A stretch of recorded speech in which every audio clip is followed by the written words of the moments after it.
दोस्तों नमस्कार, ये है मार्गदर्शन फॉर सिविल सर्विसेज। मैं अनुराग चौधरी। दोस्तों मार्गदर्शन करंट अफेयर्स के अंतर्गत इस वीडियो में हम कंटिन्यू करेंगे प्रमुख योजना एवं परियोजना से संबंधित महत्वपूर्ण प्रश्नों का भाग 2। इसमें हम जनवरी 2022 से अद्यतन संपूर्ण घटनाओं के महत्वपूर्ण घटनाक्रम को शामिल करेंगे। ये वीडियो विभिन्न प्रतियोगी परीक्षाओं के सामान्य ज्ञान और सामान्य अध्ययन के करेंट अफेयर्स खंड के लिए बहुत ही उपयोगी है। तो आइए शुरू करते हैं आज का वीडियो। आज की वीडियो का पहला प्रश्न देखिए, कौन सा जिला आयुष्मान भारत प्रधानमंत्री जन आरोग्य योजना यानी ABPMJAY सेहत योजना के 100% घरों को कवर करने वाला भारत का पहला जिला है? तो उत्तर है सांबा। दोस्तों जम्मू कश्मीर का सांबा जिला आयुष्मान भारत प्रधानमंत्री जन आरोग्य योजना सेहत योजना के तहत 100% घरों को कवर करने वाला पहला जिला बना है। अगला प्रश्न है, प्रधानमंत्री नरेंद्र मोदी द्वारा 500 किलोवाट के सौर ऊर्जा संयंत्र का उद्घाटन कहां पर किया गया है? तो ये है जम्मू कश्मीर का पल्ली गांव। दोस्तों जम्मू एवं कश्मीर के पल्ली गांव में 24 अप्रैल 2022 को प्रधानमंत्री नरेंद्र मोदी द्वारा 500 किलोवाट के सौर ऊर्जा संयंत्र का उद्घाटन किया गया है। और इस उद्घाटन के साथ भारत की पहली कार्बन न्यूट्रल पंचायत कौन बनी है? तो ये है पल्ली पंचायत। दोस्तों जम्मू कश्मीर की ये भारत की पहली कार्बन न्यूट्रल पंचायत बनी है। अगला प्रश्न है, किस योजना को लोक प्रशासन में उत्कृष्टता हेतु प्रधानमंत्री पुरस्कार 2020 प्रदान किया गया है? तो ये है उड़ान योजना। उड़ान का पूर्ण रूप विस्तार है दोस्तों उड़े देश का आम नागरिक। और ये 21 अप्रैल 2022 को उड़ान योजना को लोक प्रशासन में उत्कृष्टता के लिए प्रधानमंत्री पुरस्कार 2020 प्रदान किया गया है। और दोस्तों उड़ान योजना नागरिक विमानन मंत्रालय द्वारा प्रारंभ की गई है। और उड़ान को ये पुरस्कार नवाचार यानी सामान्य केंद्रीय श्रेणी के तहत प्रदान किया गया है। अगला प्रश्न है दोस्तों, प्रधानमंत्री नरेंद्र मोदी ने WHO global centre for traditional medicine की आधारशिला कहां पर रखी है? तो उत्तर है गुजरात में। दोस्तों गुजरात में प्रधानमंत्री नरेंद्र मोदी ने विश्व स्वास्थ्य संगठन global centre for traditional medicine की आधारशिला रखी है 19 अप्रैल 2022 को। अगला प्रश्न है, प्रधानमंत्री नरेंद्र मोदी ने भगवान हनुमान की प्रतिमा का उद्घाटन कहां पर किया है? तो उत्तर है मोरबी गुजरात में।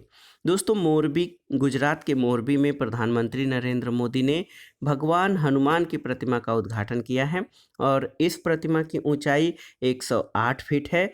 और प्रतिमा को दोस्तों हनुमान जी चार धाम परियोजना के हिस्से के रूप में लॉन्च किया गया है। अगला प्रश्न है, प्रवासी श्रमिकों की आवाजाही पर नज़र रखने के लिए किस प्रणाली को विकसित किया गया है? तो अप्रैल 2022 में दोस्तों ये प्रवासी श्रमिकों की आवाजाही पर नज़र रखने के लिए माइग्रेशन ट्रैकिंग सिस्टम यानी MTS प्रणाली लॉन्च की गई है। और इस तरह की परियोजना को शुरू करने वाला महाराष्ट्र भारत का पहला राज्य है। अगला प्रश्न है दोस्तों, मानव तस्करी रोधी प्रकोष्ठ का शुभारंभ किसने किया है? तो राष्ट्रीय महिला आयोग यानी नेशनल कमीशन फॉर वीमेन ने दोस्तों अप्रैल 2022 में मानव तस्कर रोधी प्रकोष्ठ का शुभारंभ किया है। अगला प्रश्न है, हर गांव में पुस्तकालय वाला देश का पहला जिला कौन सा बना है? तो दोस्तों ये है जामताड़ा झारखंड का, जहां के हर गांव में पुस्तकालय स्थापित किया गया है।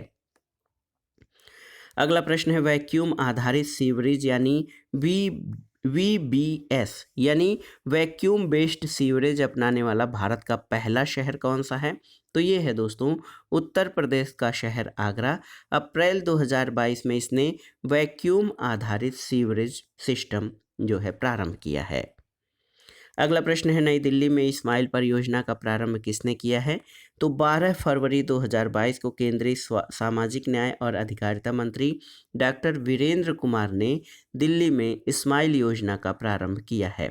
और स्माइल योजना का पूर्ण रूप हमने बताया भी था आपको, support for marginalised individuals for livelihood and enterprise है। और इसके लिए 365 करोड़ रुपए का बजट 2021-22 से 2025-26 तक रखा गया है।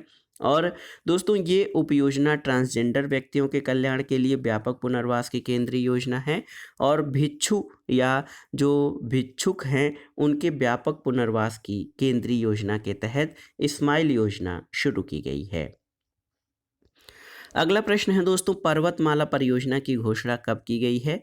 तो बजट 2022-23 यानी 2022-23 के बजट में दोस्तों पर्वतमाला परियोजना की घोषणा की गई है और इस योजना को लोक निजी या पब्लिक प्राइवेट भागीदारी के आधार पर राष्ट्रीय रोपवे विकास कार्यक्रम के अंतर्गत शुरू किया गया है। अगला प्रश्न है दोस्तों, वर्तमान में किस परियोजना को किन क्षेत्रों में लागू किया जाएगा? तो ये भी महत्वपूर्ण है। उत्तराखंड, हिमाचल प्रदेश, मणिपुर, जम्मू कश्मीर और अन्य पूर्वोत्तर राज्य जो हमारे पर्वतीय क्षेत्र हैं वहाँ पर इस परियोजना को लागू किया जा रहा है। अगला प्रश्न है, भारत की किस सुरंग को विश्व की सबसे लंबी राजमार्ग सुरंग के रूप में Guinness book of world record में दर्ज कर लिया गया है? तो ये है अटल टनल। दोस्तों ये टनल समुद्र तट से 10,000 फीट से अधिक की ऊंचाई पर है और ये रोहतांग दर्रे से होकर गुजरती है। अगला प्रश्न है, किस राज्य के 7 गांवों ने सांसद आदर्श ग्राम योजना के तहत चयनित शीर्ष 10 गांवों में स्थान प्राप्त किया है? तो ये है तेलंगाना ने। अगला प्रश्न है दोस्तों, केंद्रीय मंत्री डॉक्टर मनसुख मांडविया ने किस सार्वजनिक सार्वभौमिक टीकाकरण कार्यक्रम की शुरुआत की है? तो ये है सघन मिशन इंद्रधनुष 4.0।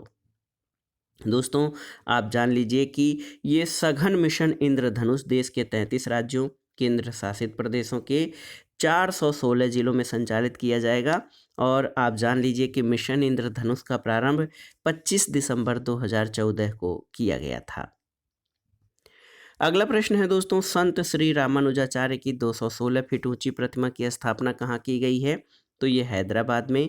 इस प्रतिमा को स्टैचू ऑफ इक्वेलिटी यानी समता मूर्ति का नाम दिया गया है और ये प्रतिमा पंच लौह या पंच धातुओं से निर्मित है, स्वर्ण, चांदी, तांबा, पीतल और जस्ता।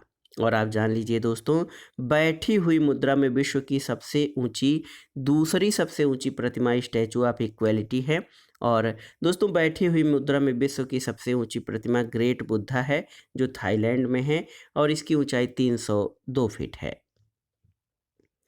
अगला प्रश्न है दोस्तों, केसर बाउल या सैफरन बाउल परियोजना मेघालय के अलावा और किस राज्य से संबंधित है? तो ये अरुणाचल प्रदेश से संबंधित है। अगला प्रश्न है, किस धाम को तीर्थ यात्रा, कायाकल्प और आध्यात्मिक विरासत यानी प्रसाद योजना के अंतर्गत शामिल किया गया है? तो फरवरी 2022 में दोस्तों पुनौरा धाम जो कि बिहार में है, इसको तीर्थ यात्रा, कायाकल्प और आध्यात्मिक विरासत योजना के अंतर्गत शामिल किया गया है और ये जो है योजना पर्यटन मंत्रालय द्वारा इसको शामिल किया गया है।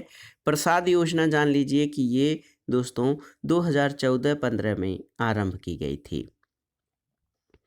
अगला प्रश्न है, हाल में नीति आयोग ने किस पहल के तहत अंतर्राष्ट्रीय विकास के लिए अमेरिकी अभिकरण USAID के साथ साझेदारी की है?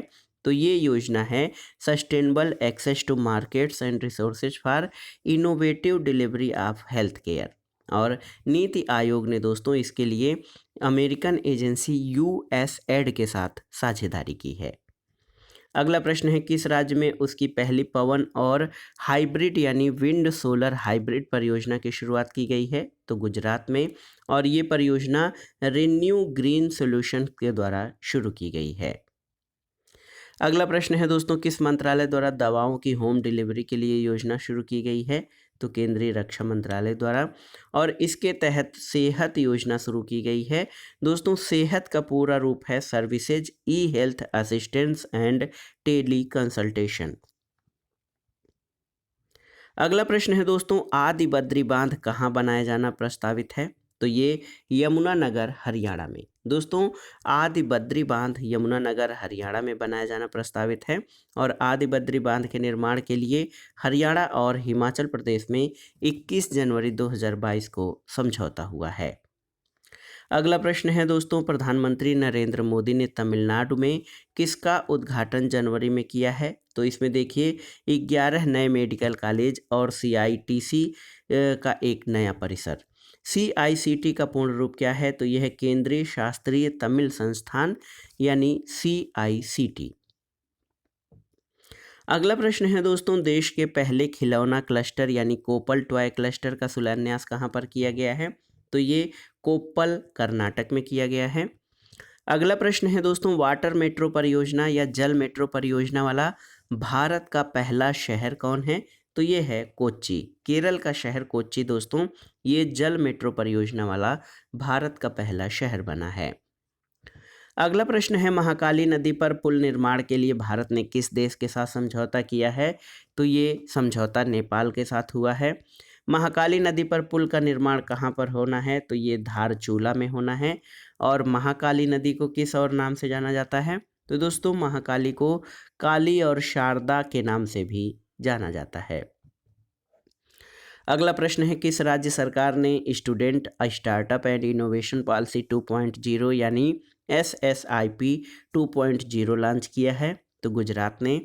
और देखिए, प्रधानमंत्री नरेंद्र मोदी ने किस नदी पर बने स्टील ब्रिज का उद्घाटन किया है? तो ये है बराक नदी पर बने पुल का उद्घाटन प्रधानमंत्री ने किया है।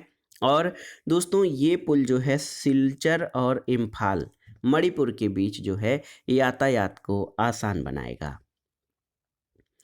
अगला प्रश्न है, भारत सरकार के शिक्षा मंत्रालय ने देश के छात्रों के लिए किस एकल मंच का अनावरण किया है?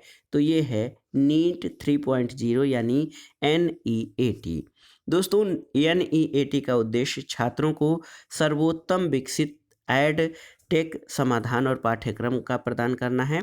और NEAT का पूर्ण रूप है national education alliance for technology. अगला प्रश्न है, वर्तमान में निर्माणाधीन सेला सुरंग के माध्यम से किन दो स्थानों के मध्य संपर्क सुनिश्चित होगा? तो ये गुवाहाटी असम और तवांग अरुणाचल प्रदेश के बीच दोस्तों सेला सुरंग का निर्माण किया गया है और इसके माध्यम से गुवाहाटी और तवांग के बीच संपर्क सुनिश्चित होगा। अगला प्रश्न है, पेंशन भोगियों के लिए जीवन प्रमाण पत्र के सत्यापन के लिए डिजिटल सेवा लागू करने वाला पहला राज्य कौन है? तो ये है ओडिशा। और प्रधानमंत्री ने उत्तर प्रदेश की किस मेट्रो रेल परियोजना का उद्घाटन किया है? तो याद रखिएगा, कानपुर मेट्रो रेल परियोजना का उद्घाटन प्रधानमंत्री नरेंद्र मोदी ने किया है, कॉरिडोर 1 का।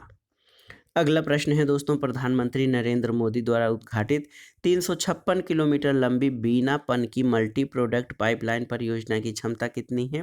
तो ये है 34,50,000 मीट्रिक टन प्रतिवर्ष। अगला प्रश्न है दोस्तों, प्रधानमंत्री नरेंद्र मोदी ने किस जिले में जल विद्युत परियोजना का उद्घाटन और शिलान्यास किया है? तो ये है मंडी हिमाचल प्रदेश में। और ये जो जल विद्युत परियोजनाएं हैं कौन कौन सी हैं? रेणुका जी बांध परियोजना, लुहरी चरण 1 जल विद्युत परियोजना, धौला सिद्ध जल विद्युत परियोजना और सावरा कुड्डू जल विद्युत परियोजना। अगला प्रश्न दोस्तों इसी से रिलेटेड है कि 111 मेगावाट की सावरा कुड्डू परियोजना से प्रतिवर्ष 380 मिलियन से अधिक यूनिट बिजली का उत्पादन होगा। रेणुका जी बांध परियोजना जो 40 मेगावाट क्षमता की निर्माण इकाई है, इसकी लागत 7,000 करोड़ रुपए है। और रेणुका जी बांध परियोजना से दिल्ली को प्रतिवर्ष 500 मिलियन क्यूबिक मीटर पानी की आपूर्ति होगी। और साथ ही साथ आप जान लीजिए कि 210 मेगावाट का लुहरी चरण 1 जल विद्युत परियोजना से प्रतिवर्ष 750 मिलियन यूनिट बिजली का उत्पादन होगा। और आप जानिए कि 66 मेगावाट की धौला सिद्ध जल विद्युत परियोजना की निर्माण इकाई लगभग 680 करोड़ रुपए है और धौला सिद्ध से प्रतिवर्ष 300 मिलियन से अधिक यूनिट बिजली का उत्पादन किया जाएगा। अगला प्रश्न है दोस्तों, एकल ईंधन सेल आधारित माइक्रो ग्रिड परियोजना की शुरुआत कहाँ की गई है? तो उत्तर है सिम्हाद्री आंध्र प्रदेश। दोस्तों 15 दिसंबर 2021 को एकल ईंधन सेल आधारित माइक्रो ग्रिड परियोजना की शुरुआत आंध्र प्रदेश के सिम्हाद्री में की गई है। और आपकी जानकारी के लिए बता दें कि इस परियोजना का प्रारंभ NTPC लिमिटेड के द्वारा किया गया है। अगला प्रश्न है कि 13 दिसंबर 2021 को प्रधानमंत्री नरेंद्र मोदी ने माँ उमिया धाम विकास परियोजना की आधारशिला कहाँ रखी है? तो उत्तर है 16 अहमदाबाद में। माँ उमिया किस संप्रदाय की अधिष्ठात्री देवी हैं? तो ये है कदवा पाटीदार। दोस्तों, माँ उमिया कदवा पाटीदार संप्रदाय की अधिष्ठात्री देवी हैं। अगला प्रश्न है, किस राज्य ने माओवादी प्रभावित जिलों में SAHAY यानी सहाय योजना प्रारंभ किया है? तो उत्तर है झारखंड ने। सहाय योजना का पूर्ण रूप है sports action towards harnessing aspirant for youth. तो याद रखिएगा, सहाय योजना ये झारखंड ने प्रारंभ की है। इसका उत्तर है, इसका फुल फॉर्म है sport action towards harnessing aspiration of youth. अगला प्रश्न है, सरयू नहर राष्ट्रीय परियोजना का उद्घाटन कहाँ किया गया है? तो बलरामपुर उत्तर प्रदेश में दोस्तों इस परियोजना का उद्घाटन किया गया है। और आप जान लीजिए कि परियोजना का उद्घाटन प्रधानमंत्री नरेंद्र मोदी द्वारा 11 दिसंबर 2021 को किया गया है। ये परियोजना 9 जिले के कुल 5 नदियों को जोड़ती है और ये 5 नदियां हैं घाघरा, सरयू, राप्ती, बाणगंगा और रोहिणी। और ये सरयू नहर राष्ट्रीय परियोजना है। अगला प्रश्न है दोस्तों, 18 दिसंबर 2021 को प्रधानमंत्री नरेंद्र मोदी ने गंगा एक्सप्रेसवे की आधारशिला कहाँ रखी है? तो उत्तर है शाहजहांपुर उत्तर प्रदेश में। और ये एक्सप्रेसवे कितने जिलों से होकर गुजरेगा? तो 12 जिलों से, मेरठ, हापुड़, बुलंदशहर, अमरोहा, संभल, बदायूं, शाहजहांपुर, हरदोई, उन्नाव, रायबरेली, प्रतापगढ़ और प्रयागराज से होकर गुजरेगा। दोस्तों, इस एक्सप्रेसवे पर 3.5 किलोमीटर लंबी हवाई पट्टी शाहजहांपुर में निर्मित की जा रही है। और आप जान लीजिए कि गंगा एक्सप्रेसवे की कुल लंबाई लगभग 594 किलोमीटर है।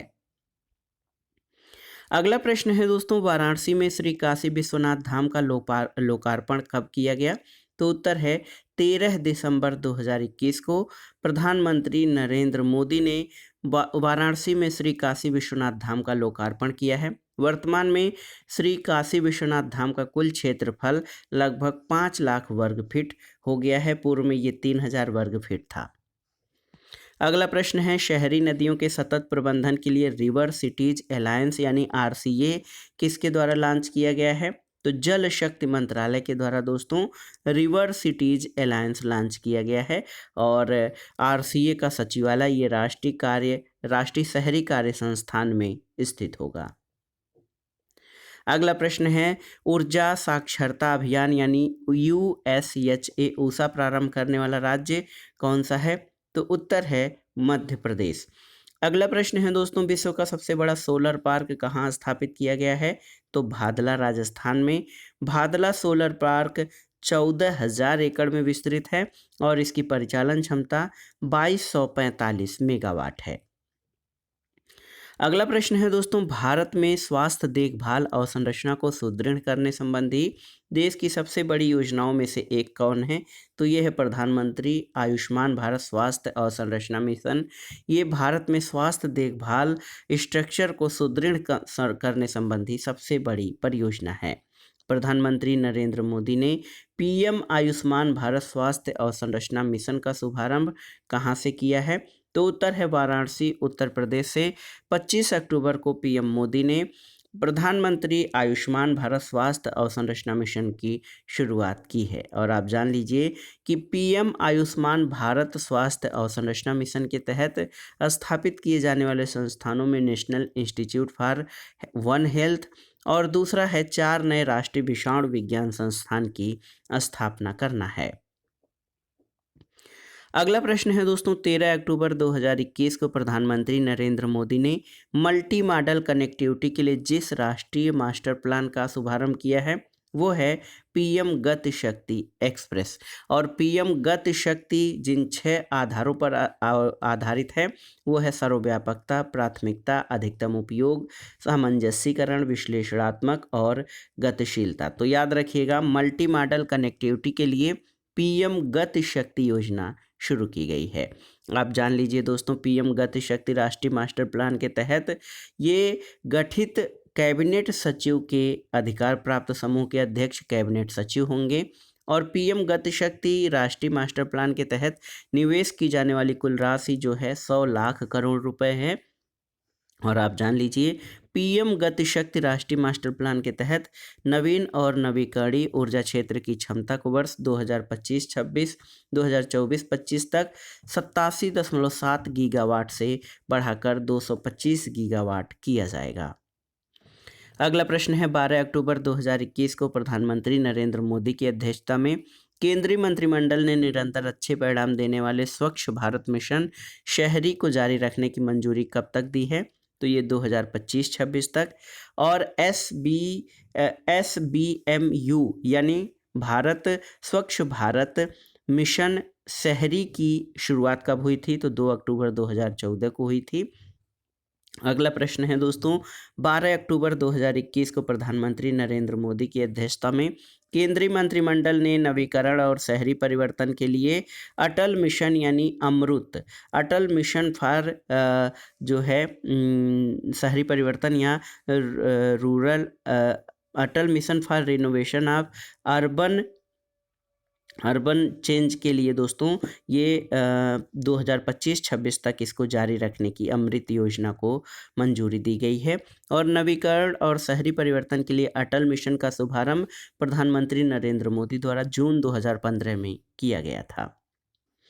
अगला प्रश्न है दोस्तों, 1 अक्टूबर 2021 को प्रधानमंत्री नरेंद्र मोदी द्वारा शहरी क्षेत्रों के कायांतरण के लिए जो 2 मिशन शुभारंभ किया गया था, उसमें स्वच्छ भारत मिशन शहरी 2.0 और अमृत 2.0।